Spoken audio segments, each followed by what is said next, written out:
Racism has been around from the genesis of the triangular slave trade 500 years ago. It has divided countries and families alike and has evolved over the past 5 centuries into multiple institutions of society, such as education, politics, religion, entertainment, and more. So for our last installment, we asked the big question, can racism really end, and how? White privilege is rather a symptom of a larger problem. The larger problem being subtle, very subtle racism that's still underlying in the U.S.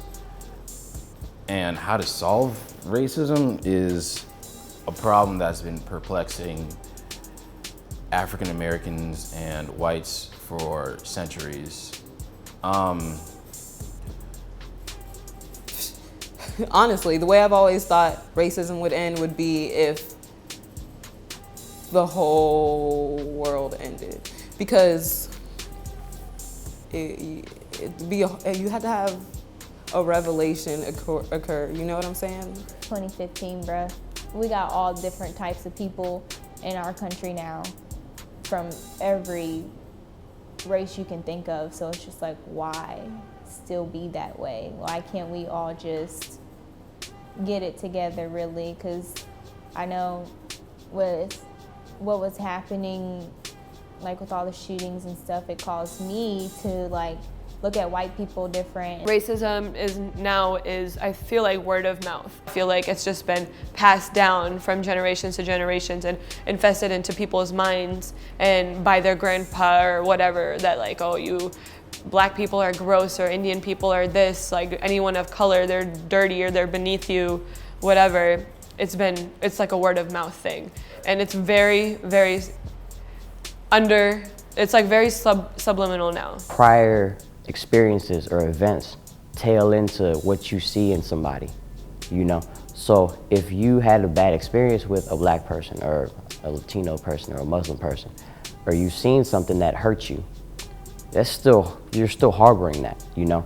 And the only way to break those experiences is to get new experiences. Trying to educate yourself and have experiences with people of different races is the only solution, in my opinion, to try to break down those walls to combat racism. I definitely don't think there's a concrete solution to racism. I think that the only steps that we can kind of take right now is to get to know people who don't look like us and be open to their cultures, because I think with understanding is where racism ends.